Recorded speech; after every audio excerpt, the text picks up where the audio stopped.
All right. Hello, Hey, hello, Right. everybody. All right. Hello. We're here, me and Quita, and we're here with Andre, who I call Dre, and his wife Jan. So we're here just to discuss a few things tonight, have a good conversation, and what we decided as a topic to kind of just land on and discuss. Which part of it, my wife she came up with it, which was the importance and the value of having like-minded relationships. This is a big thing in our society, in our world, especially today when you look at it. There's a lot of times where you will have, as you grow and in life, you have friends that you grew up with, people that you were always around. Your life changes. How does that change in the form of relationships that you have, right? So a good example is the friends that you hung with pre-marriage, right? You got something for me, sweetheart? Yeah, I was gonna say, well, we can, people don't know us on Dre's platform or his wife's hold on, I'm good. platform. We can just introduce ourselves and just say possibly like how we met. Oh yeah, it's me. We gonna do this again so y'all can get to know me. So this me.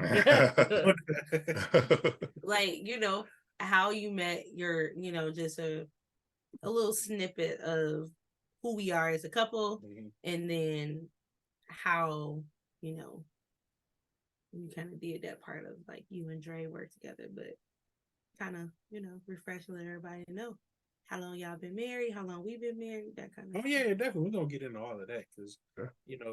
that's gonna be what I'm hoping to be the bulk of the conversation. Because we're gonna be as transparent as we can, and and we have no problem with that. So we're gonna let you know like where we were, where we are, and even where we see ourselves going. How we end up in conversations like this with couples like you.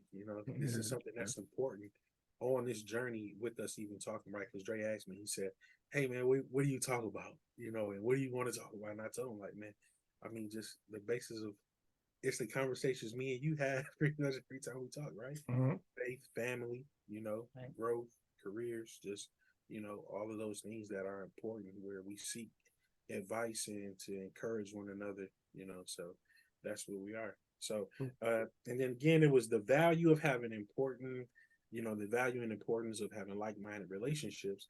And then the other aspect is also social media's influence on that, right? So I'll just leave it there and just say social media's influence on Okay. that, right? Because I do like it took me a while. Don't yeah, hey y'all, I will if y'all let me. All right, I will talk up. Okay, so I will talk up a storm.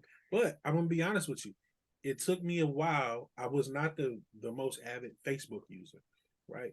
But now Facebook, I can recall it was probably like a year ago, if not less than that.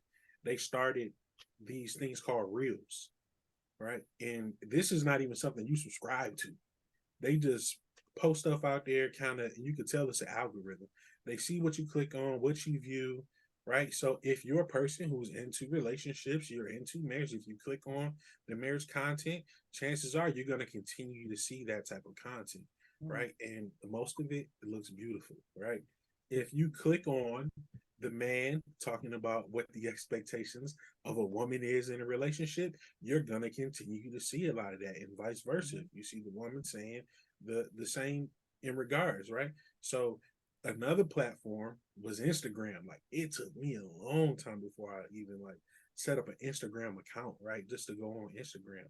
And I think when I did use Instagram, I was trying to follow a pastor that I listened to, and I had to go there for the content, right?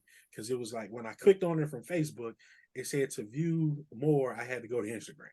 So I went Mhm. in, and then it was like, oh, but Instagram, I mean, it's full of all of these things that just look beautiful, right?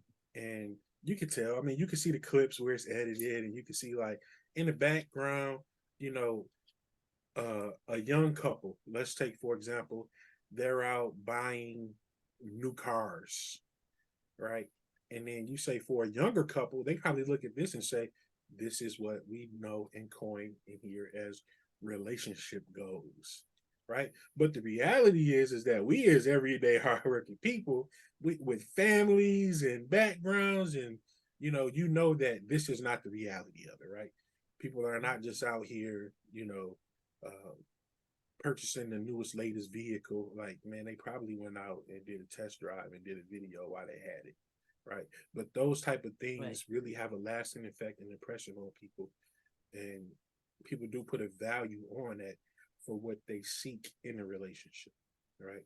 So let's just kind of get into, the reality. Like, what is the basis? When you look at a relationship, what for you all, and I mean, if we start, we'll start, right?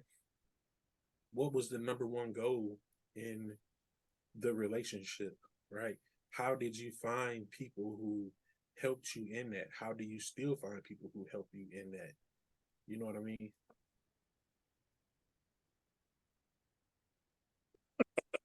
Well, I think that finding people is I kind of say, it should be kind of just a fluid thing. If you're where you're supposed to be, if you're where where God placed you, Mhm. friends and like-minded people are usually there. You know what I mean? Like we were talking about before, the we were talking about the whole vetting thing. My whole thing Yes. was on on a community level. If you want to meet somebody, say if you're a person who's looking for marriage, for example, um, you're going to be in places more than likely where people are whatever. Your best bet would be to be around um in places where people who want to be married are, right?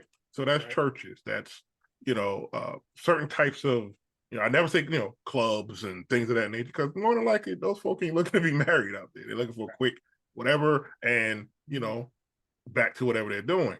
So when you're where you're supposed to be, Mhm. I think you will meet people, friends, like-minded people. I mean, I met you at work.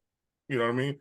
Yeah. We talk about a whole lot of different things, but kind of in the same vein. You know what I mean? You kind of think kind of the same way on certain issues, and and it's just through general conversation, being transparent, being willing to talk about stuff, and you find that people will gravitate to it. People who have the same Exactly. thought process as you will gravitate to you, and that's just simply how it is.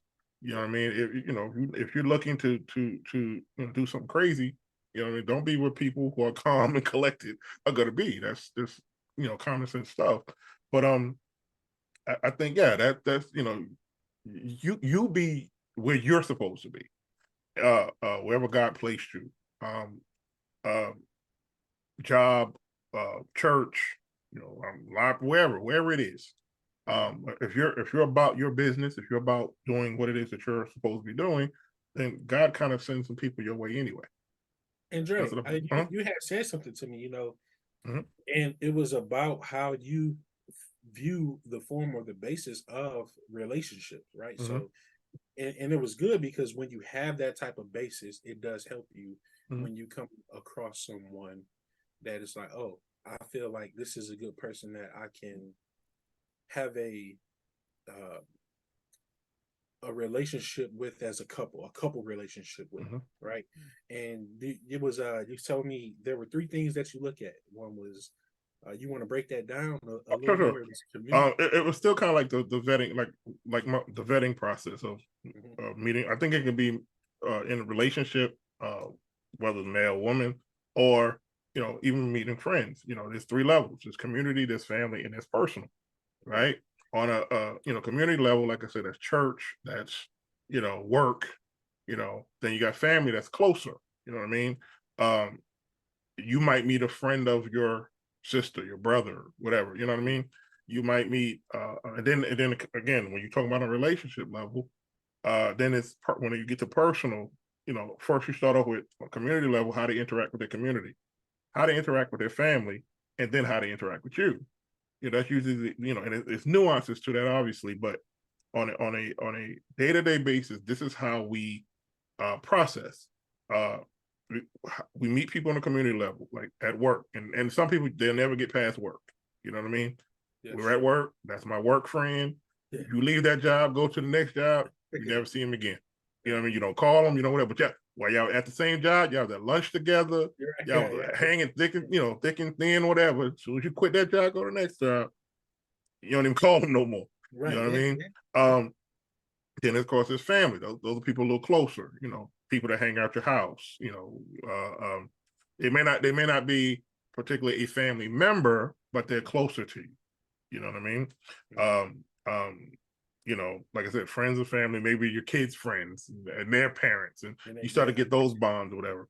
And then it's, you know, even closer. That's your wife, you know, that might be, you know, brother, sister, whatever, but you know, how they interact with you, you know, and that's on a more personal level. Most people, they try to jump from, you know, on that community level. Oh, I met this girl in the club, whatever. I want to marry her. Like, oh, slow down. You don't even know her. Yeah. You know, slow that down. You know, you know, to a lot of ways that our relationships have formed was from, like you said, me meeting someone at work or through our children, right? Yeah. You know, outside of church, of course, you know, Right, church right, is right. always the biggest one, that type of community places, but you got the child, they end up going in and you find out, oh, y'all got how many children? 2 boys, 2 girls. Oh, we got 2 boys, 2 girls. Oh, and next thing you know, oh, maybe we should get together, get the kids together. Yep. Now you get to talking and you realize, oh, we share some of the same values, some of the same thoughts. You're a believer, I'm a believer, you know, things like that. So, and even that, sometimes you get the opposite. Like, I don't think I want to hang around. I want my kids around. That's true, right? You know what I'm saying? You can get that too. If, you know, being honest. You know what I mean? What are you doing those moments, right? Yeah. When they kind of like you, yeah. right? They like, oh, I like them. Yeah. You know, like, but y'all kind of, you know, right? Because everybody needs somebody, right? Right. And then it's kind of you like, yeah, but you know, I don't know, y'all got some different kind of thoughts and beliefs, so, you know, like. Yeah. I think in those moments you really have to ask a question. You know, when you have a relationship with God, you just kind of don't throw people away. You got to ask a question. You have to say, who is this person and what am I supposed to do? If they cross my path, it's a question that I ask. Okay, Lord, who is this person?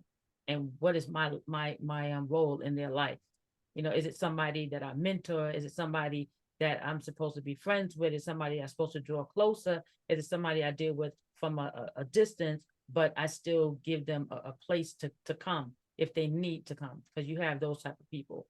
You have people that they just need a place where God wants them to get close enough to the fire. Okay. It's like, okay, they're not like right up on it, like to warm their hands, but they're back here somewhere, but they can see it. They know that this person is of God and everything like that. But they still doing their thing. They're doing what they want to do, you know, but they understand, you know, I need to be closer to that fire. So you leave the door open so that they can come. Need someone like that, you know, like you in their life so that they can help them. Exactly. So that they can kind of pull them closer. You know, it's not always, okay, they right there at the fire with you, you know, no, sometimes they way back here. You know, and you just got to realize, okay, they're not your buddy, but it's somebody I want to bring into the kingdom for such a time as this. They may not be your friend, but I want you to start the process, because they'll move on somewhere else and I'll take that to the next level. But what I want to know is, what is my part? And if I can get that straight, then I won't confuse them. I won't confuse them as a friend when that's not why God sent them. So now I'm heartbroken because they didn't stay or something happened and we're no longer friends. Well, that wasn't your friend to begin with. Yeah. Okay. All right. So it was somebody that you were supposed to mentor, somebody you were supposed to give some information to, somebody you were supposed to bring in close enough so they can see me. And I was going to move them on somewhere else. This way, I'm not confused. When I understand what my role is, I can be what he wants me to be and know how to deal with this individual, you know, in my life personally, and not get my family too entangled with, to the point where we're all thinking, yeah, and then that's not it. Right. You know what I mean? You find yourself compromising some of your thoughts and beliefs and values. Yeah. You know, and trying to assist someone else, or you know, have a relationship with someone that is really not the type of relationship that is, you know, supposed to be. Exactly. So that's how I gauge people. You know, I ask the question. My thing is always asking questions. I'll ask a question first right out the gate. What is this? What do you want? And how am I supposed to navigate it? Yeah. You know, I think I see more often that in me and my wife's lives today, when we look at the friendships that we have, like most of them, I mean, it's like, and I try. I mean, I do, right? But most of them are based on our belief in the word. You know what I mean? And it's not like a bad thing for anybody else, but it's just one of those things that I just found, like, if it's a couple who do not identify truly with the same beliefs, it's just it sometimes becomes difficult to really just form that true relationship, because I think when you get to the core of, maybe there's a situation, right? And Dre, I mean, we don't have to go into it, but I mean, I had to come to you at times like, hey man, hey man, I'm dealing with this, man. I'm struggling with that, and you was right there to be like, hey, well, you gave me the real, and then you said, because according to the word, and it was like, yeah, you're right, and I know that, you know what I mean? And sometimes you just need somebody to tell you that, when you do have the flip side, and somebody may be willing to tell you what your flesh is feeling and be like, take it and run with it. You know what I mean? Yeah. And we can get caught up in that and be like, you know what? Yeah, you're right. And the next thing you know, they telling you about, like I said, that social media aspect. I seen this post the other day. Somebody said that, and then you like, oh yeah, there's other people out there who feel the way I feel and understand what I'm going through. But it's like, nah, but it's more to it than that, though. Yeah. It depends on where you want. It depends on what you really want out of life and out of your relationships in that life. The quality, for me, it's not quantity, it's quality. Friends to me is not somebody that you pick up like you pick up something out of the grocery store. Those things take time to develop.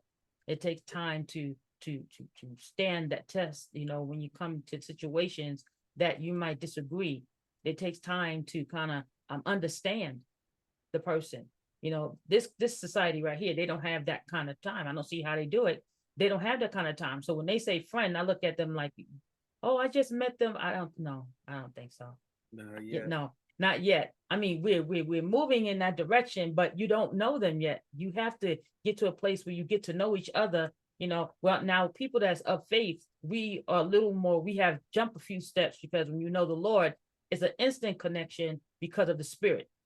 So you get that right away. It's like, okay, these are two people that I can deal with, because I feel the Spirit that's there.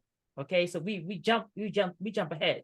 But when you don't have that, you have to go through this entire process of trying to figure out who this person is, what they believe in, so on and so on, blah, blah, blah. You go down the line. But when you have Christian people who believe in God, we have the Bible straight out the gate that lays it down for us and let us know this is what your basis is. This is where everything is. So when you have those type of people, you already know we're starting at the same place, which makes it easy, because now I can refer back to what we all believe in, as to say, okay, well, this is what that says. Now, sometimes you meet people who don't really believe in the book like that. So now you have a problem, because if that's me, you're going to have a real problem, because I go there for everything. I'm like, okay, this is what it says. This is what, what have you, not in a judgmental type of way, but in a way of saying, this is my life. This is not a part of my life. This is not something I do on the weekends. This is my life. And every step of it, I am governed by what the Lord says in this area, that area, but not in a religious way, in a real kind of way. Like, I'm just dealing with life, being real, make the same mistakes you make, ran down the block and didn't see the hole and jumped it just like you did. You know what I mean? It's just that, but when I'm down there, the Lord already says, you know how you got there, right?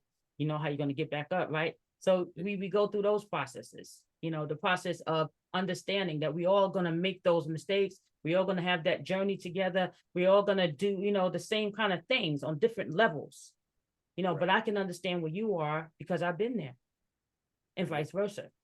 You'll have some stuff that I don't have, and it might seem little to you, might seem like that's so small and minute, but to me, that might mean the world. It's like, oh my goodness, you know what I mean?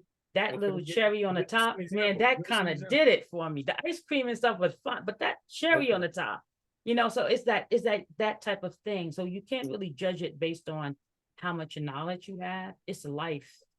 It's life. It's what you believe. It's what you. It's how you live it, and it's real. You know, not that fake stuff that we put on. Like, you know, no, I don't do fake on any level when it comes down to persons and personalities. I don't do fake. You either love me or you don't. You like me, you don't like me, because I'm just that person. And I'm gonna be real, straight down the line. I'm gonna tell you I'm gonna be who I am or whatever, and the person will like you or don't. That's all you can do. So how do you go about situations and when you make a connection with someone, and like, hey, I really hit it off with this person. I met her. We're good. She got a husband. Fine.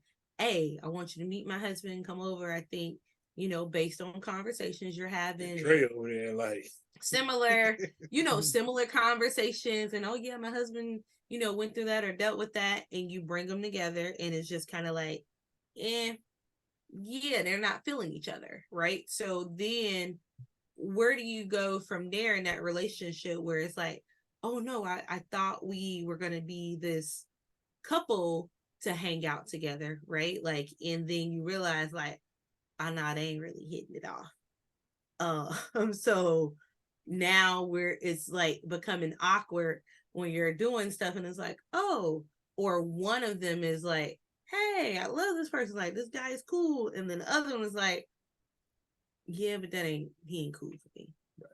Like, where do you go in those situations? How do you navigate those situations? You got that one. Hmm? You got that one? Well, I'm cut with that. I'm like, yeah, okay, she's like, nah. You know, she's one of those. She's just one of those people. I'm just cut. So all right. but what I like, she would never prevent me from hanging out with, you know, the person, whoever that is. So I might have now between us, she has more friends. I'm more introverted than she is. But in them situations where I'll just give an example. There was a situation where, you know, I made a friend with someone, right? And we were going through this whole process, you know, they started doing Bible study and this and that, you know, we came together. She came, you know, she would come along, whatever. Well, that person and her got into a big argument. And it was like, whoa. You know what I mean? Like one of them situations like, what's going on here? What's happening? Yeah. You know, and it got really bad. It was a really bad thing. But as time went on, you know what I mean? Now, again, I'm one of those dudes, this is my person. So if there's a fallout with her, then there's a fallout with me.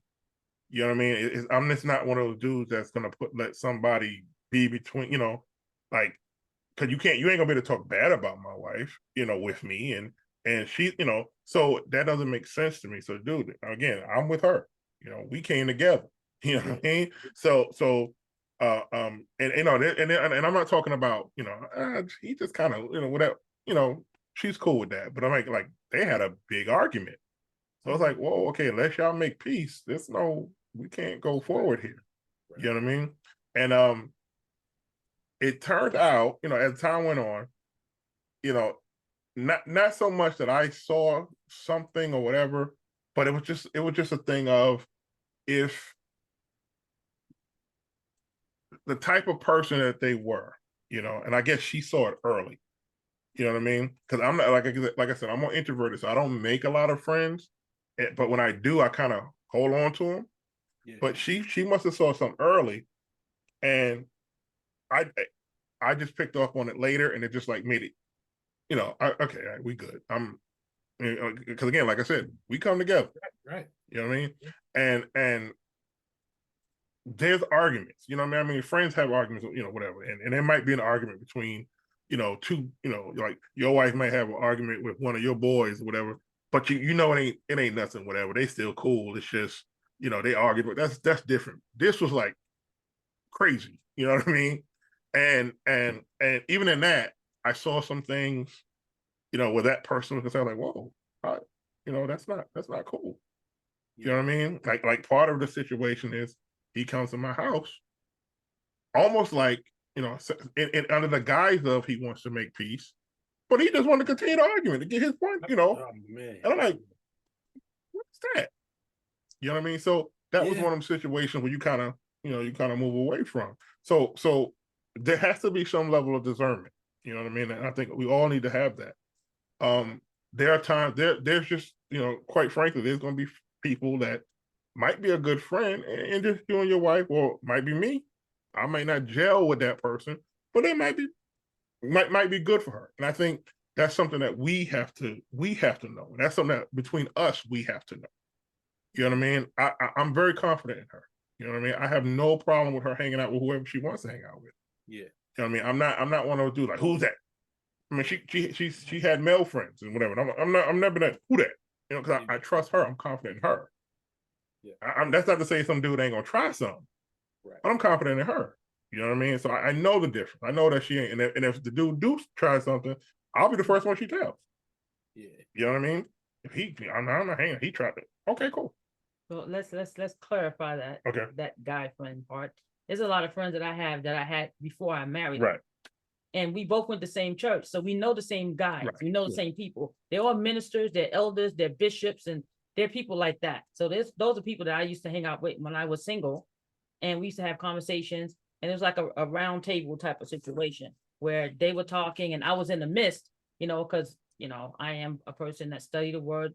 I have whatever. I've been there for a long time. I've been for 40 something years. So in that case, these guys that I hang out with or I talk to are people that I've known for quite a while. It's not people that I just met. I've Right. known these Yeah, guys, yeah. and now they're bishops, they're elders, whoever. I just knew them for a very long time. They may call me and say, "Hey, what do you think about this?" We might talk for a while on the phone about whatever it is, because we came from the same place. We have the same beliefs. We have the same mindset. And if they want to get a different mindset from another point of view, they'll come to me and say, "What do you think?" Because they know I'm going to tell them the truth. I'm going to say to them, "Hey, look, just right there, I don't think so." So do you have relationships with their wives? Like, No. how is that connection? Like, is there a... I don't. Okay. A lot of times I don't, because sometimes, not all the time, sometimes the wives can be cool. Sometimes.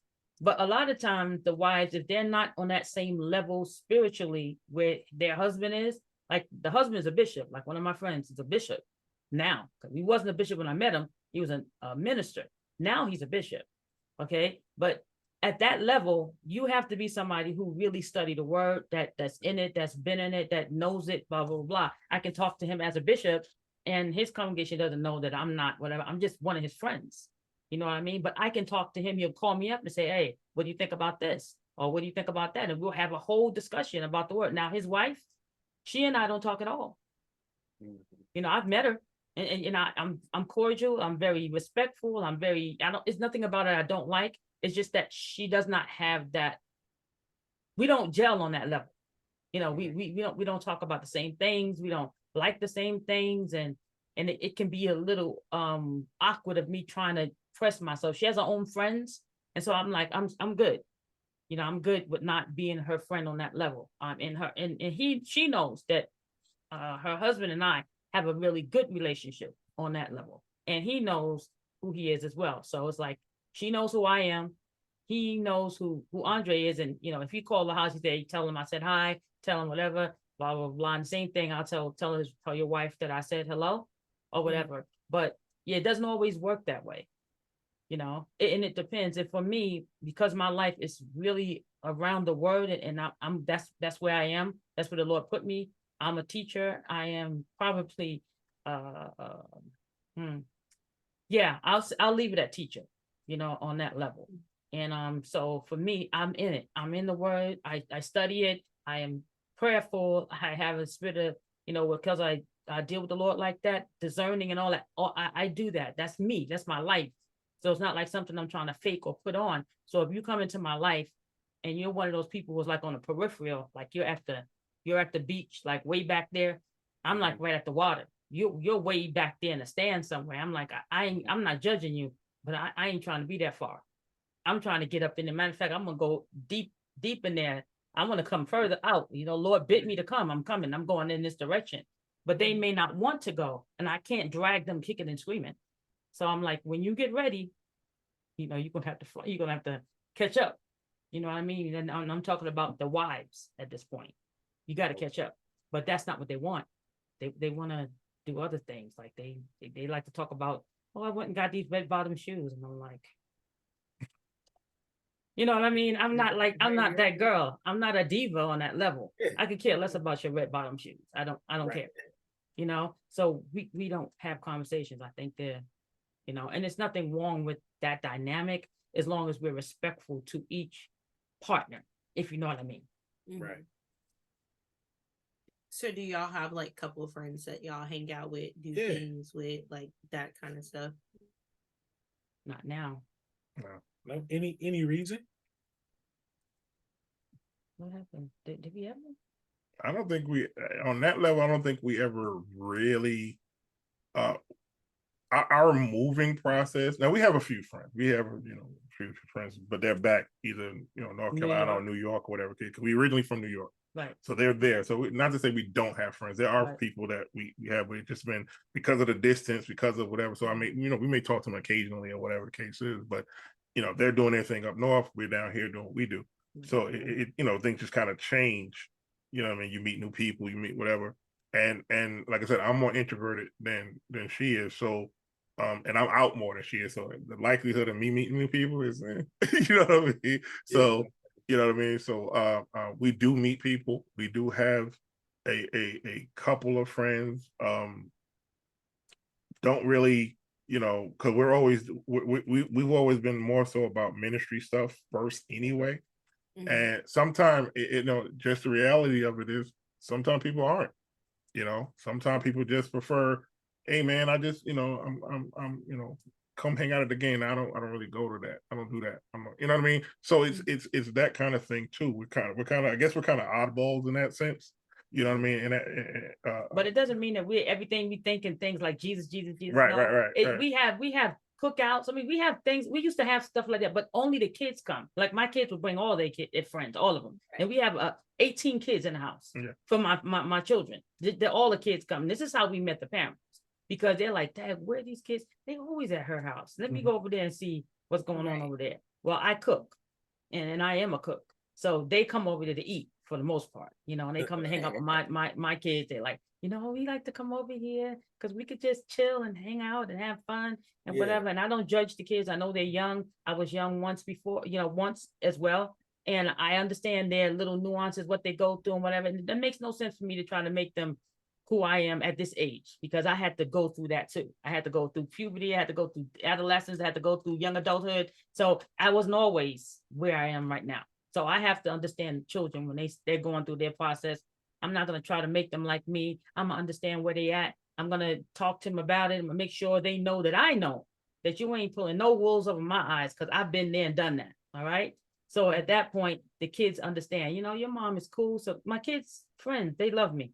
Absolutely. The kids, they just like, oh, we just want to go over your house and stay over and eat and whatever, The adults, not too much. Yeah. The adults, not too much. Because when they meet me, it's like, it's like, I don't know what it is. I don't know what it is. It's not like I'm unfriendly. It's just, I don't get it. I think I look at today with so much access to just things that were not around 20 years ago, right? It's easy now for a couple to get together and just go hang out, have fun, right? We enjoy tacos. We like pizza. We like this soul food restaurant, this seafood spot. So, you connect with people on so many different levels, right? And you start to hang out, but then what happens when it's like, okay, I got a couple who they like what I like, right? But my wife, she like, that ain't really my thing. But I'm always like, well, I want to go hang out with them. So just come on, or we find ourselves in a position when I'm like, just go ahead. And sometimes it'll create a problem. Because it's like, I want to go together. That's where we're at, like times where it's like, I want us to go together. but it's like, well, that ain't really They mine. having to get together at their house, and it's like, I ain't really how want long- it. you know, You know, or how long we planning on staying? and you're like, no, I want to go and hang out. I want to go. Yeah, she want to and go and just enjoy the time. And But for me, I'm just now getting she back in telling the the guests workforce. goodbye and good night like she lived it, right? Right. But for me, I'm like, hey, we could have been home by now. Yeah, there's some compromises that's gonna happen. I mean, if he has Uh-huh. some friends that I'm not, like I'm not whatever, I'm gonna still go. I'm gonna go with them. I'm gonna be there. I'm gonna sit down. Yeah, I'm gonna be that's what I'm looking cordial. for. How do you navigate those situations where you might not really not be feeling it, but it's like, all right, but you see that your spouse enjoys it. Your spouse, So I go. they like this type of time. But not only that, it's when you're around, when you have people, that is not your spouse, that you enjoy being around and you have fun with them, and you like, I want you to be there to have this fun with me too, right? But they just kind of like, yeah, well, that ain't fun with me. Yeah. I want to go golfing. Yeah. It's like, I mean, just like, or anywhere, right? Bowling, whatever. Right. They want to go to Dave and Buster's. Like, I don't want to go hang out there, right? Because you're gonna be mad. 'Cause I'm gonna just sit around and watch the game all day, But you want to be in there playing the games. I don't want to play the games, right? Right. But you kind of you do it, or you figure out how to make it work where it's like, I'll go this time, but next time, Right. It doesn't have to be mandatory because I don't there's a lot of places I go without him that he doesn't go with me at all because I know he's more introverted. He doesn't like hanging around people like I do. I can just walk in a room and work the room. I mean, I can go but what anybody's room. it sounds like you all have come to a place now, where that's understood. Yeah. Right. That's what I'm hearing, right? Because it doesn't sound like from what you just stated, it's not like it don't sound like you asked Dre to come, right? Yeah. It's more like you like, hey, like you don't want to go.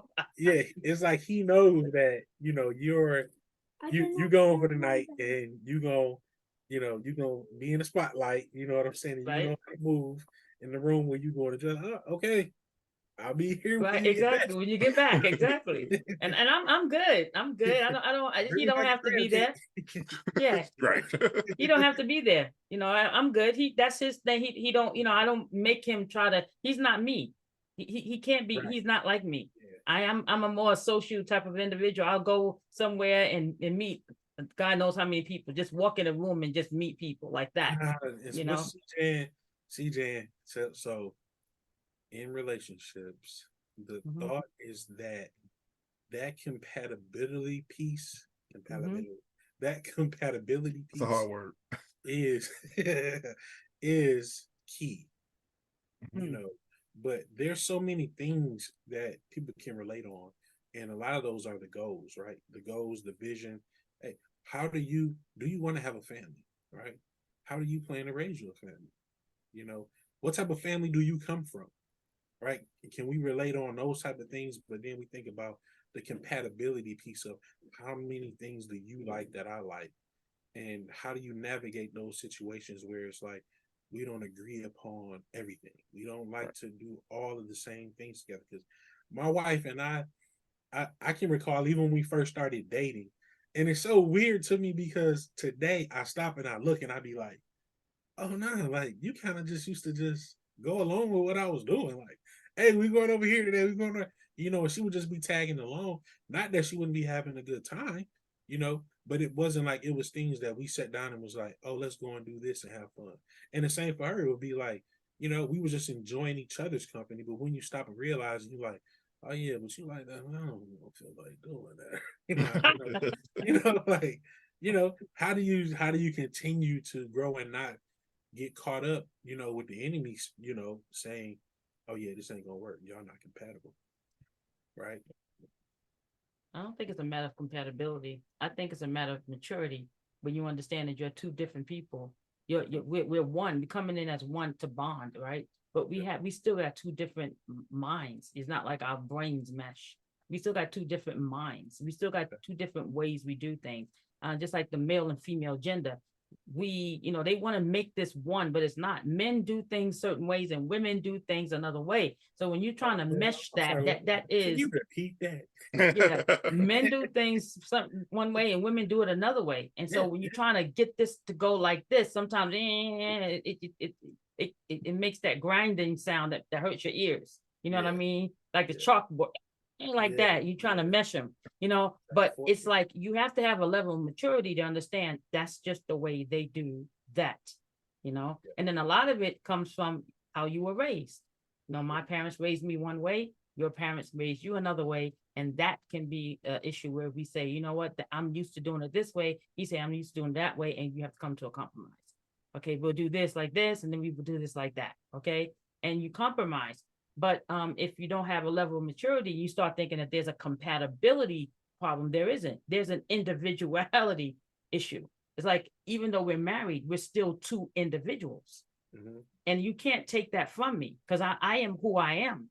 And when I met you, I was who I was. And you have to check that out, and look and say, okay, this is what she is. She's a very outgoing. She's very whatever. She has a lot of friends. She has mostly men friends. I had no girlfriends because me and girls didn't get along. So it was just dudes right down the line. And so with him, he knew I had a lot of guy friends. They used to call the house. Hey, can I speak to your wife? And one reason why I was good with him is because he was that dude. He was that person. He didn't have a problem with that. And I couldn't have a guy who was jealous on that level. Like, if somebody's calling me, then he's thinking, because you got to know me better. I'm not that person. I ain't going out trying to do stuff with people, if you know what I mean. I'm not trying to do that. I ain't trying to cheat on nobody. That's just me. I've always had men friends. That's always been my thing. Women didn't get along with me because whatever. I don't know. I try. I try. I try. It's just sometimes it doesn't work. You said when you were talking, you said it a couple of times, and the one thing that I know people, once we post this and people listening, one of the words that you use, people are going to jump on. Okay. I don't use. So I know I don't use the word. I don't use the word. So one thing I do when Okay. certain words like this come up, I go to the dictionary so that we can break this down and really help people understand what it means, because it has such a negative connotation and negative thought in relationships. And it, for a lot of people, it feels like there is a sense of loss, or that someone is not being heard or respected. And that word is compromise. Okay. I use the word agreement. I use agreement. Okay. Like, let's come to an agreement. All right, agreement. You said agreement. Yeah, for me, I feel like I don't want to compromise what I want, and I feel like if I'm doing this, then it's gonna be like going to that tit for tat. So I use agreement. So I'm going to read to you what the word compromise. Okay. And when I read it, after hearing you say it, I said, "Oh no, you're using it correctly." So I just don't like the word. So it breaks the word compromise. There's a noun version, right? Mm-hmm. And it says that compromise is an agreement or settlement of a dispute that is reached by each side making concessions. Mm-hmm. So it acknowledges that there is some form of disagreement, there is a dispute, but the thing that it says for compromise is that both sides make a concession, right? Okay. As a noun, right? Noun is this is the thing, right, side of it. And then as a verb, a compromise, the verb definition as an action, it says is to settle a dispute by mutual concession. So one form is an agreement or settlement of a dispute that is reached by each side making concession, and the other is to settle a dispute by mutual concession. All right. So that means we sit down, we come together, and then we both decide. And the problem is still with the word compromise is that the thought is that the decision, look at Dre, because he knows that the decision is not collective, right? That the decision is not in agreement, but that someone is, because this is how it's viewed. Somebody's giving up something for the other. Is but what compromises start to be. but Take it away. but that's what it is. I mean, okay, I know we're in a climate where people are sensitive about words and things of that nature. Uh-huh. But the definition said that it's coming to agreement, and it also mentioned that there is a loss. So somebody has to give up something. You know, that's what a compromise is. Now we may come to an agreement that, okay, you want to go to the mall, he want to go to the park, let's go to the movies. Well, you both lost something. You both didn't get what you want. Okay. You might decide, okay, we'll do the park this time, we'll do the mall next week. Okay, you don't get to go this week, so you still lost something in that exchange. You get it back later. Either way, there's a compromise. There's people like you again. We're in a time where people like to play with words, or I don't like that word. That word is what you're doing, though. So that is what marriage is. That is what any relationship is. There has to be some level of compromise. If in any situation I get my way all the time, you know, or she got her way all the time, that's not a mutual relationship. That's what do you call it? A vampire type of thing. You're sucking whatever out of me. You know what I mean? You're taking from me and not getting something back. No, let's just say it like this. It's just selfish. Okay, let's use the word. Let's say it. Yeah. It is selfish, okay? For a person not to acknowledge the wants, needs, and desires of another in a way that they can do something for them that they like and they want to do, it's going to be a concession made, okay? You may not get it today, but I do this for you tomorrow. Or maybe next week, because this week I'm working, I have this project, whatever, blah, blah, and the other person has to understand, okay, fine, you got this project, whatever. But when next week that you said that you was going to do this, now I'm going to be like right here, total line, 10 toes down. This is what we're doing. I don't want to hear no excuses, no nothing. Okay. Barring something happening that is terrible and catastrophic, we're doing this week, because according to you, you had this project here and you wouldn't be able to do it. And I'm going to understand that. Now that week that you said that we were going to do this, I'm going to ask you to honor your word. Okay. So now you're going to have to come and do this. I don't care what else comes up, barring some, like I said, some catastrophe, disaster or something with the kids. And then we'll push it back further, because, we just have to be people that understand this is reality. This is life that we live. Everything doesn't work the way you want it to work all the time. Matter of fact, most of the time it won't. So in those cases, you have to be able to say, okay, we all working together for the same goal. We all trying to do the same thing. We're trying to hold this thing together. We're trying to keep this thing the way the Lord wants it, honor him, and then love each other in the process. But it's a growth. It's a growing process, and it's always going to be that. It's never going to be a time when you're not growing. And sometimes if you're not understanding that's what it is, you'll do this. Because I feel like I'm not getting what I want out of this relationship. On this one, I feel like I'm not getting what I want out of this relationship. So they doing this. Now they drifting further and further apart, and it's over something that they just need to come to a mutual agreement about, which is, what is this? What is this? What is this relation? What is this? And for what purpose is it? What is the purpose of it? When you understand the purpose of it, there are going to be some sacrifices you have to make. And the Lord did it for us. So I'm saying to myself, hey, people, the Lord, he did this for us. We want him to just do everything. Just, God, you do this. Lord, bless. What are you doing? I mean, he made some really serious sacrifices on our behalf. So now he's saying, I need you to give up this. I need you to stop that. I need you to love each other. And then we have a problem. Like, why should I love them like that? Because I love you like that. How about that? Okay. I forgave you like that. Okay. I took that situation that was really terrible and bad. Like, I don't like sin ever. That's not my thing, but you did it. And I died for that. And I did a whole lot of stuff to get rid of that. And here you are, we go to him, we say, Father, forgive us, and we expect him to do that. And he does. And so he said, okay, you have that expectation of me. I got that one of you. So now when something happens to you, your spouse or whatever does something, don't act like, oh, I can't do that because didn't I do that for you? Yeah. So you do that for them, so when they come to you and they say, oh, forgive me, whatever, remember that your daddy, your father, he did that for you. Other than that, he says to you, okay, I tell you what, you're on your own. Next time you come to me saying, oh, forgive me, he's like, you talking to me? Yeah. Yeah, you can't be talking to me. Did you forgive not your right. wife? Right. What about your husband? Did you forgive him? I think Right. not. He said, because if you don't forgive them, I won't forgive you.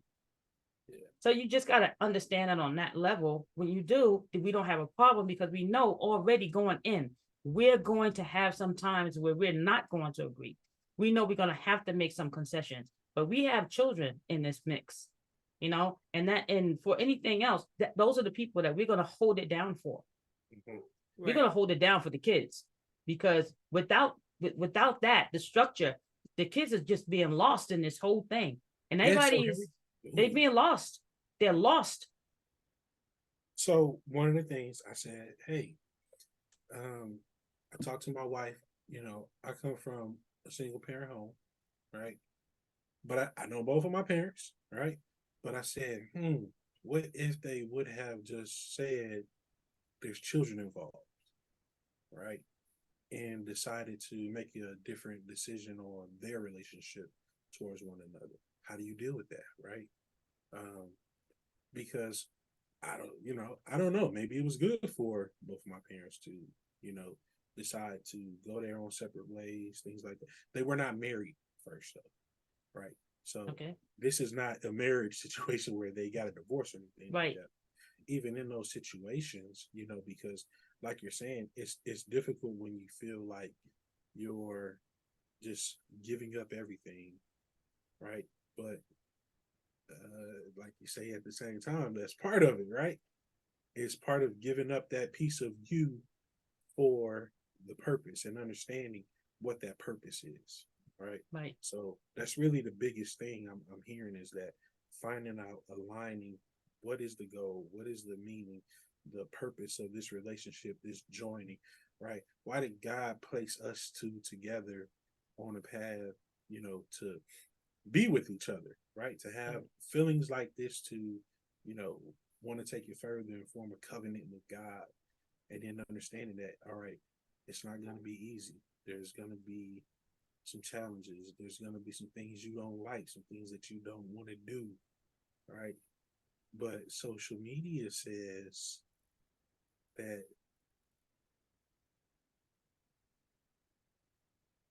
I could do bad all by myself, right? Or I could do good. I could do better by myself, right? So how do we, and the answer is what we're doing right now, right? Changing the narrative, posting different narratives, allowing people to see that, hey, guess what? If this is what you're going through and things that you see, this is normal in a marriage and a relationship, right? Absolutely. The perfect example that you said, I mean, Christ was in there, sweating blood, like, hey, do I really got to do this? Yeah. But but hey, it was the purpose, it was the goal. Exactly. You know what I mean? So it's not always going to be easy. There's definitely going to be some challenges, but I think the thing that's most important and very helpful is when you come across those other people who are willing to be honest and real about what they're experiencing and help you navigate it. Right? Yeah, absolutely. Because there's so many things that are a part of life that are going to happen, and this is inside or outside of marriage, be pre-marriage, post-marriage, right? That things you're going to deal with. Um, one of the things that came up that you say was a major factor, and people have to address and deal with, is jealousy, trust. You know what I mean? Just things like that. Understanding that, one of the things she's, I mean, it's like, thank you for saying it, but a man and a woman are two different beings. They have two different thoughts, two different processes, two different goals, two different, like, everything about us is separate and different. That's why we're all not the same, right? But we do have where it says that we should become one. I think that's where people really get it confused. And that the oneness is supposed to be that we are the same, right? So what's the oneness? Where's the oneness? Where's the oneness? What's the oneness, man?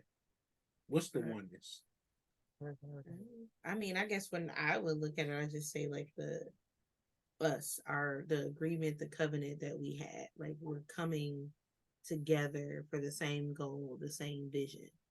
But it's gonna look different. Like the communication, learning how to communicate on what that oneness is to us. Mhm. Like I can't think that the oneness is I'm gonna get married and you're gonna go to every single game, skating party. You know what I'm saying? Right. Like for me, that's the oneness. I'm getting married with the goal of my oneness is to do this, and you have a different. So it's making sure that we have to understand what the goal is. Because That is that. the oneness is our lives and lifestyles. Or I can't go anywhere without you, and you got to be, because I am the more sociable person. I'll go and talk to Yes. somebody, have a conversation in the grocery store over some I'm- bread, I'm totally and he with be that. cringing like, "Why are you talking?" Like, no, Yes, I don't want to. Like, I don't want the short talk. I don't want like I can need I don't somebody to want the talk to small me. talk. Like he don't understand the fact that eggs was just $2-3, homie. It's $8 now. Yeah, Like, 12. like, I'm like, what? Yeah, like what's going on? And somebody like, yeah, I know. And he just like, the price is the the price. price guys. is the price. Like, no, but it was a different price, Yeah. at one time. But I do have a question for you, Dre. So Go I ahead. know here she said that she's always had male friends. Was that something early on in the relationship and marriage that you had to adjust to? Or was it just like, I'm good? I'm good. Again, I think part of it is getting to know her and the type of person that she is. I knew it was no shady business or nothing going on behind my back or anything. I just knew that. I think one of the biggest things is just to, having that discernment from the Lord to know. Okay, so let me get to. Can I tell us how we got Yeah, married? tell her that's why we here. Okay, so this is the story. Right? So this is how she was stalking me. Now, just like so it just turned out we found where I worked in Brooklyn, she happened to be walking by, and I just saw her go through the window. So we went to the same church. So let's start with that. And I just happened to, I went to church that Sunday, whatever. Hey, I saw you walk by my job. Went to the whole thing. And she said, so okay, well, maybe one day we do lunch, So that's where we started with that, we just kind of hanging out, friends hanging out. We went to the same church, worked right around the corner from each other. So it was that, right? Getting to know her, we as friends, one day, because again, like I said, we went to the same church, and there was a, a revival or something, and we said, all right, let's go. We'll go together. We both get up and work around the same time. We'll just head over there. Cool. We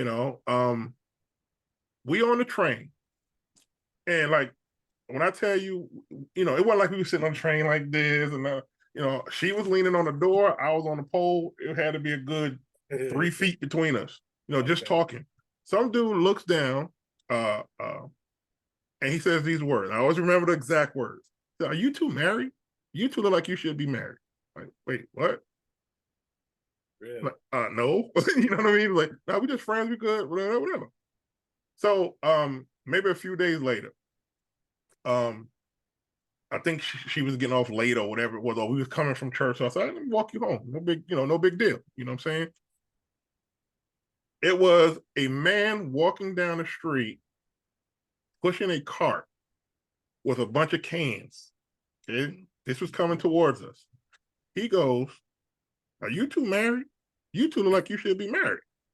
So somewhere in there, I think it was the other way around. I think the guy was first and then whatever it was. But I remember saying to the Lord, like, all right, Lord, you trying to tell me something here. Yeah. Cool. All right, but I need this, So I gave God, one of those what do you call it? Gideon type of thing. Yeah. All right, Lord, if this is what you're saying, then this is what I need, Now, in my mind, I didn't say that because I want them to do is like, I want the devil to hear me and trying to trip me up. So I'm saying I'm doing all this in my mind. I'm like, I needed to be and the next person. I need to be a woman, and I don't want to hear it ever again after this woman. And she has to look like this. I get this whole scenario, in my head. So again, we friends. She wanted to go shopping, whatever. So, hey, let's go. I'll go with you. No big deal.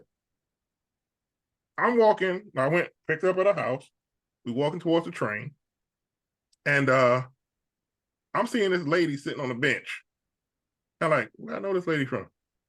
I'm saying it to myself. Like, where I know this lady from? Right. And as we walking closer, I'm staring at the lady looking all crazy, like, I know this lady. I don't know where I know her from. I'm thinking, maybe I met her in church, maybe I met her at work or something, where I know this lady from. Get right up on her. You two married? You two look like you should be married. I just turned to her and said, we getting married. And she's like, huh? She's like, what?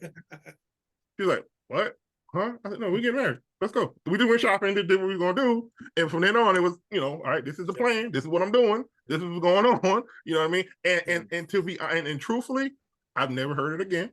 It wasn't like, okay, God, I got it. Yeah. You know what I mean? So that is my proof. You know what I mean? So if God did this, I'm not worried about, dude, you're not gonna take my wife from me, homie. Y'all friends, cool, but I'm not worried about it on that level. You know what I mean? So I think that comes into play too, is knowing God. Yeah. If you're a believer, being able to hear what he's saying to you, believe what he said to you, and like we were discussing in the Bible study this morning, acting on it. People don't do that. The guy, but he got a crooked tooth. And like, okay, what that got to do with it? You know what I mean? God, sometimes God is trying to put people together. See, I think one of the biggest problems is people want who they want and not what God wants. You know what I mean? So everybody and their mama know that dude is no good for you. Yeah. But because he light skinned, let's call it what it is, because he got the green eyes, you know what I mean? Bypassing everything else, you know what I mean? He smacked around his last girlfriend, and you know about this, but somehow you think I can change him. Yeah. Everybody's saying no, he's not good. He's not good. Let's reverse it. Sometimes the dude he done you're just looking at what you're looking at. Oh, but she fine, man. She fine. Yeah, but she evil, dog. Yeah. You know what I mean? You know what I mean? She ain't. She not good people. But man, look at her though, man. And you bypass every sign God gave you. Now, the plain Jane person, God is like, yo, that's yours. I don't want that. The dude. I always make the example of plain Jane. Well, no, not always. No, are you right? Not always. But oftentimes what I see is they'll ignore a person. Now, compared to the other person, let's put it that way. Compared to the other person, she's a plain Jane person. She can be very beautiful, but she's not this one. You know what I mean? And the thing I always say is, most time people want to marry Superman, and they will bypass Clark Kent. You know what I mean? Clark Kent is Superman. Superman can't be Superman all the time. Right. Superman has to be Superman on occasion. Mm-hmm. You know what I mean? When there's something going down, he becomes Superman. Yeah. Other than that, his real personality is Clark Kent. He's normal. He's a regular dude. Yeah. You know what I mean? You can't marry Superman. Clark Kent is the husband material. You know what I'm saying? Yeah. Superman's busy running around saving everybody. He ain't got time for you. Right. You know what I mean? So you can't marry somebody who's Superman. Clark Kent is the one you want, who can be Superman when he has to be. Yeah. But people will bypass all of that. Clark Kent's like, he's too plain. I want him, or I want her. And not understand God is saying, you don't understand, that person has all of that. I remember hearing a story about a guy at church who was bypassed by all the ladies, because he was kind of a goofy kind of guy. He didn't have the best clothes. He didn't have the best whatever, right? Wore glasses, crooked teeth, or the whole 9 yards. Well, one lady grabbed hold of this man, and then she took him to the dentist. She bought his clothes, you know what I mean? And next thing you know, he went from being a 5 to a 10, Yeah. and everybody like, what happened? She saw the potential. She saw what he could be. You know what I mean? Just needed, and a lot of people today, you talk about social media, a lot of people don't want to deal with potential. I'm talking about real potential, not that fake made up stuff. Oh, he got potential for what? You know nothing about. You know what I mean? But when you've seen the potential of what he's capable of, they don't want that no more. They don't. I heard someone on social media somewhere, they said that most today, people nowadays, they want to get you at the finish line. They don't want to see you during the race. You know what I mean? Now that I am the millionaire, now you want to get me. I don't want you now. Yeah. You don't qualify for me now. Versus, man, she helped me get up from the mud. She was there with me, when I was practicing running. She was there with me, doing the stopwatch and all that other stuff. And now I won the race thanks to her. Yeah. And her assistant. Now I want to ask her a question. Sure. Did he answer your question? I can go. Okay. I can go. I'm sorry. Did he answer your question? I was trying to think about what was the original question that I asked. The original question was, how did he get past the fact that I had mostly all male friends? Oh no, it just didn't Oh bother me. yeah. No. So he did answer that, and I did have a question about that because he has his faith and his belief in God, and God told him. But what about that person who does not know God yet? What about the ones who are, struggling in their faith? Because sometimes as believers, it's kind of easy to be in a place where it's like, hey, I'm here, and we provide advice and give people stuff, and it's like, yeah, but they can't eat that. They eat this steak. Like, how do we make sure we're still helping the ones who are babes and drinking milk, get the information so that they understand that, hey, look, young guy, it's okay that she got some male friends. That's not what y'all doing. That's not what it is. Trust her, learn how to communicate with her on what y'all are trying to do, because some people are not able to see that and be like, yeah, but I heard that.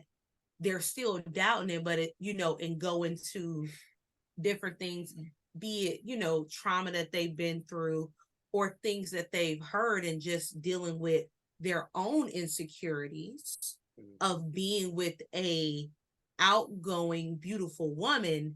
And it's like, well, I mean, who wouldn't want her? Right? Like, so, how to help them in those situations where it's like, my wife can't have male friends, my husband can't have male friends, like what this mean, or husband can't have female friends. Right, or can't have female friends, and that kind of stuff. Because I know for us, when we first got together, my thing was like, all right, well, I need to meet her. And I need to meet her. There's not going to be a single female that you call yourself a friend that she don't know me, so that we have this understanding. I can look her in her eye, right? So we understand, you know who I am. Exactly. Okay. That wasn't me. I'm like, oh, okay, they cool. You all right? Cool. No, I don't want to talk to them. And I'm like, no, like I want them to meet him so that they can see, like, hey, this is my husband. Right. But I know we kind of talk on this level because we connect, because we're here and I see you all the time. That's all I need to know. Right. But I'm like, no, I need you to make your presence. That's all you and need so to know. Because he's like that, he'd be like, I'm good. Like, babe, you good. And I'm like, nah, yes, I do. Like, well, I don't want you to, like, I want to know. Yeah, that's cool. I don't have a problem with that. Right. Now you don't. I'm saying. Oh, you think I need to have a You did. Oh, okay.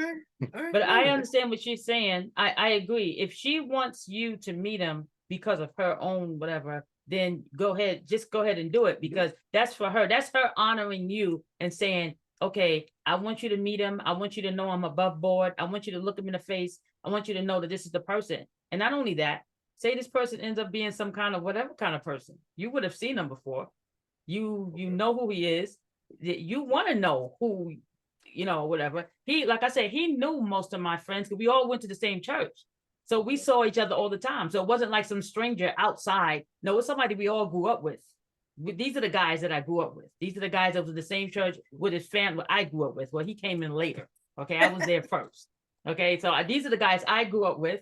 And when he came in, he met them all, because that was my round table, like after church, all of us would sit downstairs. I was the only girl in the group. All the guys would be all the ministers and elders. They would just sit down and they would say, "Come on, Sister Jan, let's go." Because they knew I'm gonna go with you. I'm gonna come with it. I'm gonna go with you. So they talking about whatever about the Bible, what have you, and I'm right there in the middle. So all the girls couldn't stand me. But anyway, that's a whole nother story. All the girls thought for sure I had to be whatever with one of them. That was not the case. Right. They just liked me in the mix because they knew that I knew what they knew. And I would challenge them. So we would iron sharpen iron. We'll take each other to the next level. So I was always there. And those are the guys that was my friends. So those are the ones that would call me and say, "Hey, what do you think about this? I have this, I'm going to preach at this church." They might call me to sing. A lot of them called me and say, "Hey, could you let her come with me to sing? Because I sing." So they would say, "Could you let her come? I'm going over here. Let her sing. I want her to sing with me, sing for me at this church, whatever." So I might go with them to Manhattan or go with them somewhere else they preaching, I'm singing, but again, he knew them. He knows them all, and because of the person that I am, he knows me. He knows I'm not that person. I really am. I am not. You get your feelings hurt real bad trying to mess with me like that. So no, I'm not that person. He's good. He knows he's good, so we don't have a problem. And where he's concerned, I know the same thing about him. I'm like, hey, for me, I'm like, if that's what you want to do, then we don't have to do this. Yeah, exactly. You know what I mean? Yeah. That made no sense to me. Right. That makes no sense. If you want to do that, then we don't have to do this here because I'm good. Same thing for me with him. If I feel like I'm gonna do that over there, then hey, we did you gotta pick what you want. Yeah. Pick what you want. And once you picked it, now you gotta go with it. Now be mature to hang out. Now work through the situations you have to work through. This is no easy thing. This is not you're not gonna get no sprinkle, no pixie dust over this and make this happen. No, there's no wands involved, no abracadabras, none of the above. This is gonna take this is gonna take work and maturity to understand you and I are different. We do different things. We have different whatever. Some of us have different friends. We have, people on other levels. They got friends from job, political people. I mean, they have a whole slew of people that you don't know. You know what I mean? But you got to trust each other enough to understand that is my wife, that is my husband. When it's all said and done, they coming home to me. Yeah. All right. They could be hanging out with Jane or John or whoever they could be hanging out with all day. But when it's all said and done, they're coming home to me. You know what I mean? And I don't have to worry about that. And even if they're hanging out and having fun and doing whatever, I'm just not worried. I'm not like, oh my gosh, I wonder what they're doing. That never even crosses my mind. I don't even think about it. Cause like, okay, where you at? What time you coming home? Okay, fine. I'll see you when you get here. And I'm doing my thing. I don't spend 1 minute thinking about, oh my gosh, I wonder if. Yeah. And I'm sure he don't do the same with me because he knows me. So I'm like, really? Is that what we're doing? And I think a big part of that is integrity. Yeah. You know what I mean? It's I like, don't do that. When are you doing that? I trust her. You know what I mean? She trusts me. And I don't want to mess that up. You know what I mean? So I'm not going to be somewhere doing something I ain't got no business doing because we built some stuff here and we're still building some stuff here. Still building. We chose each other. So again, why am I going out to do something over here? This is my person. Like I said, we're set. If you don't like her, you don't like me. That's just what it is. Mm-hmm. And again, it's integrity. You know what I mean? That has to be there. I trust my person. So you going out with your friends. If there's any situation, if anytime that becomes a situation where I can't trust her going out, whatever, then we got a deeper problem. Exactly. We got a problem. We definitely got a deeper problem there. There is a You know what I problem. mean? But going back to what your wife was saying about, I mean, if she requires to meet your people, Yeah. then you do that. Yeah. You know what I mean? And that's for anybody who might be listening. If your person wants to meet your people, my thing is this: if you're with a person that you're gotta hide from your person, then why are you hanging with that person? Yeah, that's real. You know what I mean? If I got female friends that I don't want my wife to know about, then why am I hanging out with that female friend? Right. You know what I mean? Again, it's an integrity thing. You know what I mean? There should be nobody I'm around that I don't want my wife to meet, and vice versa. You know what I mean? Now she may not want to meet them. That's a whole different thing.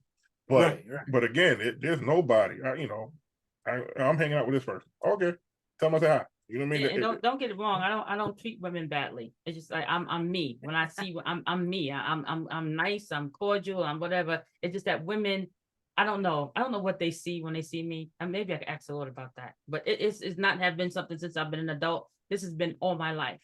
This has been my whole life. Yeah. Me and girls just never got along. I mean, they want to beat me up at 3 o'clock. 3 o'clock. You know, that was me from a child. They did not like me for whatever reason. So this is why guys, I gravitated toward them. I'm like, these girls, man, you trying to beat my behind. I ain't doing nothing. You think you cute. I'm like, what? The girl has a nice dress on. They say, well, the girl is cute. The dress is nice. Is what I'm saying when I'm in a girl group. And they're like, you just odd and strange. Why you don't just agree with her that the girl thinks she's cute? No, well, she is cute. You know what I mean? That was me talking to them. So it's that kind of thing that goes back to when when I was in school. So it's not like I don't have that thing with girls. I do. I would love to have some sisters that I can deal with right now. That it's just we're gonna be friends like that, you know. So, yeah. Oh, there's the baby. Gotta go kill a bug. Oh Lord. This is the spider. Oh, Okay. that's okay. That's real life. Children. They don't care. Children don't That's care about fine. nothing you Like- got going on. Yeah. Yeah.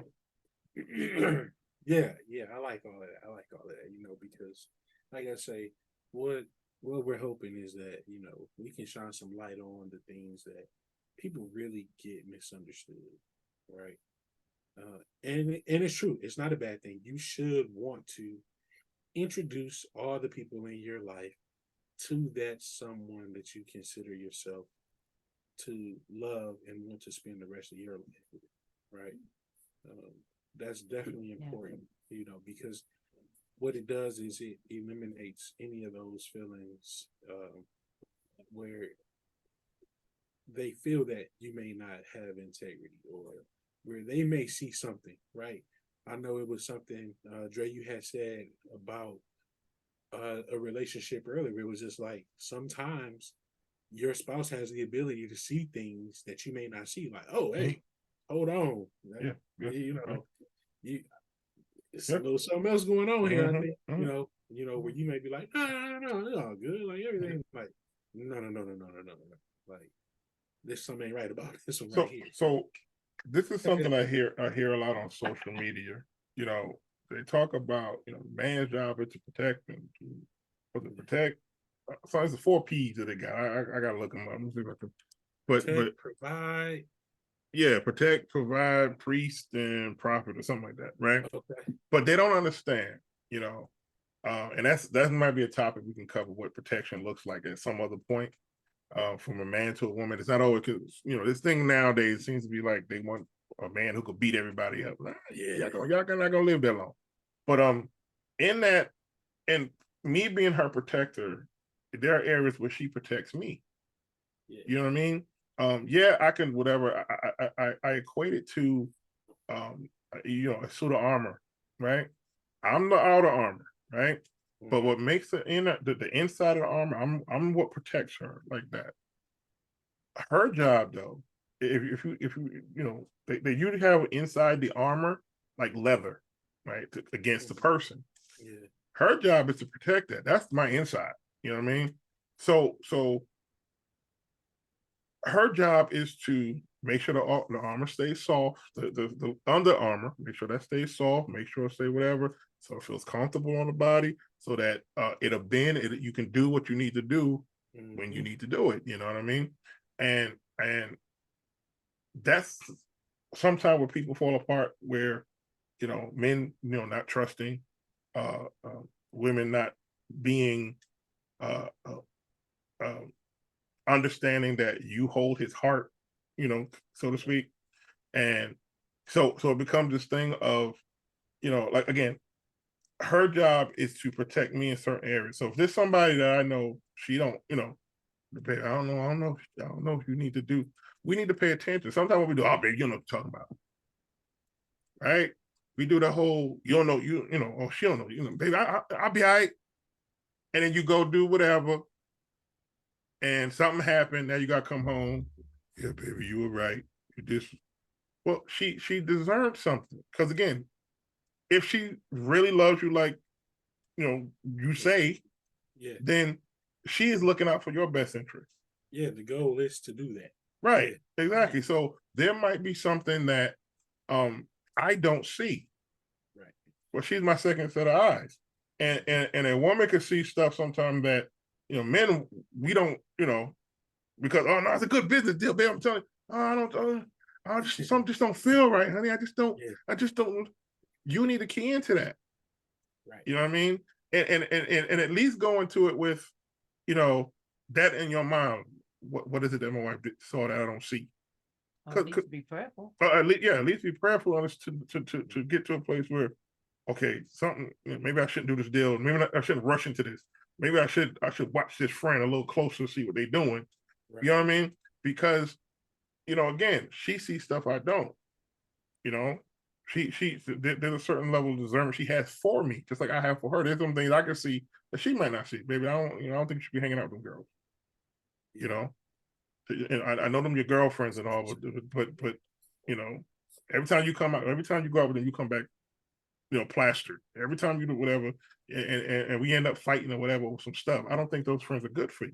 Yeah. But again, let me get this right. I have not always gotten that right. When he says, he might say, a girl, whatever, blah, and I might like, oh, well, blah, blah, blah. And he was right. Yeah. He was right. He was right about that. I should have listened to him down way before that incident even happened. And had I done that, that other thing would not have happened at all. And sometimes that happens. It takes you. Sometimes it takes you a few times to get knocked upside the head when you realize, you know what, that's my covering. And if he's saying this and that and the other, I should not push against it in such a way that to make him feel like, you know what, she's not listening. You know what I mean? Because then I am in trouble. I'm in trouble, and it's my trouble. And now the Lord's gonna get me. You say, no. We ain't doing that because you were told, and you didn't listen. So this is what happened. Now you gotta deal with this right here. Yeah. So there has been times when that happened. When I'm like, oh man, you know what I mean? I was just in a bad kind of place, and I was like, oh, goodness gracious. But not listening to your covering can be a bad thing for you as a woman, because it's like, I know we're intelligent. I know we have our own mind. I know all of that. But the husband is put there as a protection for us. And sometimes when he's talking, and it might be the smallest thing, and you might thinking, oh, well, he's just, I don't know why he's acting like that. You need to take some time, step back, look at it, and say, you know what, Lord, what is he saying? Because you'll regret that later. You'll have to go through some crazy for no reason. And you would have been able to avoid that whole thing had you just listened to him when he said it the first time. And that's a learning curve for a lot of women, because most women don't have that kind of whatever to just say, yes, dear. Particular. Because I wasn't one of them. I mean, being honest, like that piece of earning that word, still working on that. Still working on that piece of submission, just based on what I saw and seeing it being abused and misused. And so that plays a role, especially when you're seeing it inside the church. Right. So a lot of those things kind of put people in places of, I've seen a lot of stuff in church, and I was like, well, then if this is going on in here, I know it's going on out there. Right. But in here, you all are giving me rules and guidelines and all this stuff and saying, I'm like, well, then, you know what? I don't got to do all that out there. I don't have to try to be somebody that I'm not, or have people accept me. It wasn't until I got to a place where I was able to truly, authentically be me in a place, in an environment where it was like, yeah, you a believer, and you a little quirky and corny and a little silly. And hey, we accept all of you, versus trying to mold me into this something. Like, yeah, but Yeah, and then also being able to break down those things that look like rules and regulations and gather a better, true understanding of what it was, right? Because when you're young, right, everything about living a life according to the word does look like no fun. It's zero fun, right? Yeah. It looks like no fun. But I was told those things. I was told, like, hey, you don't lie in the church, but you can go right outside the door in Lake Street underneath the tracks of the train, and you can lie out there, but you don't do it in here. And I'm like, well, if you're saying God is all knowing, all powerful, all seeing, tell me what's the difference of me doing it inside versus outside. I was the one raising my hand in Sunday school, asking questions and Would have asked that one challenging, myself. asking everything like, okay, well, if this is what you said, then tell me why the sister so and so I seen so and so doing it, and they were like, Marquita, that you don't that's not. I'm like, but if this is the place Right. Would not like where me you over there. want me to come, and I'm supposed to be able to, I need to know these things. Like, you're doing this on Sundays and on Wednesdays, and then on Fridays when we have revival. But then Monday, Tuesday, Thursday, and on Saturday is different. So I'm trying to understand and realize and figure out, because I'm watching and I'm seeing, and I'm like, well, but if this is what this says, then you need to do this. And then I got to that place and understanding, because when I started doing like youth ministry at one point, and I was teaching kids stuff, I had parents who was like, hey, what's going on? Because my kid is coming to me and they're pointing out stuff because they're now learning it and seeing it. And the parents like, I'm like, well, I'm just teaching them the word. Like, this is what the lesson is talking about. Like, And we it's at like, home well, being I need to make hypocrites. sure and they're you know- being respectful.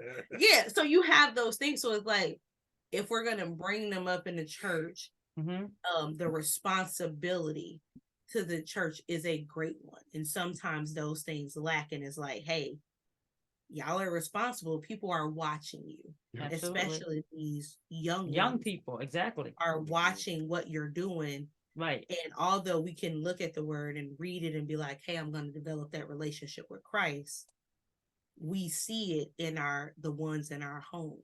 We Right. look at them. They are the physical representation of what God loves look like. So if I'm not getting it here, how can I get it from somebody I can't Absolutely. see? You telling me what?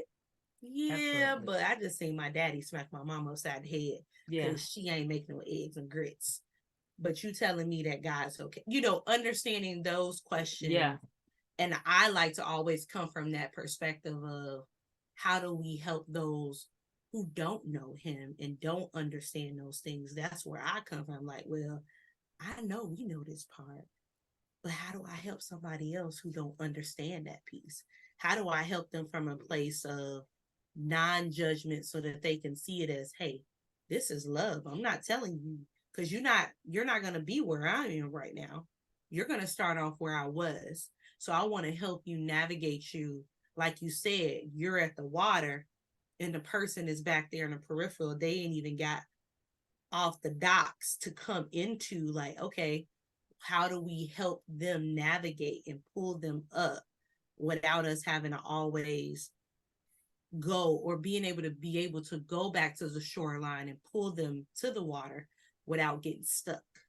Yeah, back there. the pastor that I know, I grew up in this church, and he was a minister then. He's the pastor now, but he said that we should force them to read the Bible. Hold on, because when I heard that, I did the same thing as you. And you know what he said? He said, because when we come around them, if we live according to the word and we are the word, if they encounter us, it forces them to read the word. Okay. Because they getting it from us. Right. Every time they encounter us. Mm-hmm. And then I was like, man, so it's right, because I can remember when I was young, and you knew the one who, when you came around sister so and so, brother so and so, they was gonna be like, hey, what you doing over there? What you they was gonna come to you with some word. They was gonna tell you what you was doing wasn't right, and what you need to do to get it right. And I was like, man, that's good. That is the answer, right? Is that we be a living example of what it is that they can do to help them, to show them like, hey, it's possible. Right. And then be easy. No, it's not. And just be real, because we fall and falter at it as well in little ways. I mean, you may not be doing a big old thing, because You know, and church people, there's big sins and there's little sins. In God's eye, they're just all sin. You know, in church people, there's the big ones you do, and then the little ones is not so bad. Well, in his eyes, all of it is bad because he died for it all. Yes, And no that's it. matter what it is, you're going to hell for it. Okay. So in that case, we need to treat it all the same way. So we need to just be real and say that the journey that we had to take was not an easy one either. We faltered, we failed, we fell, and we had to get back up and do this again. We had to try this again. We had to keep on doing it until we got it right. You know what I mean? And sometimes it took a little while because it's a readjustment of the way we think and the way we do life. And then sometimes because we're trying to cater to this flesh, we're trying to cater to how we feel, we're trying to cater to certain things, we feel like, oh man, maybe I don't have to do it all like that. Maybe I could just kind of do this a little bit, you know, and then we realize that doing it the little bit is just not working. It's not working, you know. So now we got to come all the way clean, or like my grandmama said, or stay away dirty. You know what I mean? You got to come all the way in. There's no two ways about this. You got to be in or you're going to be out. That's one of those. You know, like you said, my doctor said when I was sick, and I went to the doctor and I was really sick, and they said, well, are you pregnant? And I said, nah. And he said, okay, let's get an exam. He says, okay. He said, Mr. Gus, you are a little bit pregnant. There's no such thing as being a little bit pregnant. Okay. You either pregnant or you're not. And in that case, I was more than a little bit. I was, you know what I mean? So you ain't going to be a little bit saved. You got to be saved. Yeah. Or there's no two ways about it. You know what I mean? And when I say that, I mean your mindset, your heart and everything is for Christ. And it doesn't mean that you don't make mistakes. It doesn't mean that you don't have a bad thought. It doesn't mean that you won't fail, slip, falter, none of the above. It just means this. This is where I stand. And no matter what I go through, no matter how bad it is, no matter what, this is what I still believe. I slipped up on this one. The same verse. I still believe it. And in spite of the fact that I did not do it exactly the way I should have, I will get up and do it again. You know, because the Bible says a righteous man fall down 7 times and get up. Okay. The people who don't believe it, who don't really ain't cool for them, they'll fall down there and just stay down there. It's like, okay, that's just what that is. I ain't gonna change. That's just it. But for those of us who love God, they're like, oh Lord, you know, we the shade. It's like, oh God, you know, and we got to go back. We got to go back to the Father and say, you know, and knowing that He loves us, He will forgive us, and we got to do the work to say, I have to renew my mind. Because if I start thinking differently about this, I will stop doing that. I will get into another place where that's concerned, you know. So we have to do the work to fortify us against the thing that we constantly find ourselves in that is not pleasing to the Lord, or something that we do that's just is not conducive to where we're going. You know what I mean? So in that case, it's a learning, growing thing, and it's a journey for us, just like it'll be a journey in the path for them, you know. And we just help them along that journey. We don't try to preach at them and tell them, you know, you're going to hell, because we would be going to hell too if they saw how many times we fell down or whatever. No, we're on the same path. I slipped on that banana peel on that path. Okay. It was on the path of righteousness, but I still slipped. But I'm still getting up on that same path, and I'm still moving forward. Yeah, because at some of the, you know, possibly in a lot of cases, some of the only church that a lot of people will see, you know, it's those mistakes that the enemy will want to magnify. Yep. You know, Yeah. with the people that we encounter, right? Where it's like we have to make sure we keep ourselves in the place to be like, nah, this is life though, right? Yeah. That don't mean you stop. That don't mean you give up. That don't mean God don't forgive. You know, but yeah, it's a struggle, it's a challenge. But I think it's just, you know, it's being that example, just living it, you know, Right. daily, Exactly. making that choice, Right. you know, choosing to, and showing that it's fun, right? That, Yeah. right? When you I think love about, it. for all the things that we discussed, a life in the Word that is fully free of it, because we're still people and we still are in a fallen world, but that fear, we know how to deal with. We learn how to deal with it. We learn how to combat that with love, right? And not only just any type of love, but knowing that it's the love that we receive from somebody like giving a life for you when Like they could have just been like, nah, you know, like figure out another way. Don't let it come through me. Like, Right. and, you know, if they want to be saved, get them the rules to be saved, not just the ability to believe, you know. But yeah, I think that's Yeah. that's very important. And Yeah. this is where this is what forming those bonds are very, very, very, very, very important, right? Because sometimes we get stuck in a rut too. That happens, right? You end up in a space, in a place where, you know, you're far away from those who probably were encouraging you, and you know, now you're in a new place, you're in a new state, you're in a new job, you know, just things like that. And you know, you probably like, oh man, I'm finding myself, you know, kind of in Rome, you know, doing what the Romans do. You know what I'm saying? When it's Right. like, you know, but you need that person to come around and be like, no, no, no, no, no, no, no, no, we won't do that. You know, and that's how you find them, right? It be that person that you notice who's sitting back like, oh, yeah, why you don't never go out with everybody? Well, let me tell you why. Right? Right. You know? And then you're like, oh yeah, I see. Okay, right. You know, I came across a mentor by simply sitting on the balcony on my lunch break reading a book, right? And by Bill Winston. You know, he came by and saw the title, saw the book, what's reading over there. Next thing you know, he's like, oh, really? Yeah, I read that too. And then just get to this part. Next thing you know, we talking about the book, and we talking about our faith, and we talking about the word, and now they helping me navigate situations on the workplace that we dealing with, and you know, and oh, you married, and then you stop and you realize like, okay, yeah, I'm married too, and then you try to, you know, bringing these things together is make it a part of life to, you know, keep growing and forming and expanding, you know, and hope that you end up in situations like this where you can sit down and have conversations that could be very effective, you know, to making change in people's lives, you know. So. Yep. But I mean, we're at 7:35. You know, I Mhm. don't know if y'all want to keep going, but I mean, I'm good. It's been a good, you know, combo so far too. You I got- mean, Mhm. Oh, she got stuff to do. Okay. yeah. But you know, we'll definitely make some time to, you know, reconnect and, you know, discuss it again. You know, do some more, you know, discussion for sure. I mean, this was good. Um, I do appreciate y'all taking the time out today to, you know, Fun. get together so Yeah, it we is. can discuss. You know, Cool. Yeah. anything you all want to share before we, you know, in the recording. Well, I think fellowships like this are necessary in the body. I always said, people say, well, you don't go to church and you don't go fellowship. Let me tell you, there can be 3,000 people in the church, and this is the mindset. I go, I get mine, I do my shout, my dance, and get my tithes and my offerings, and I'm out.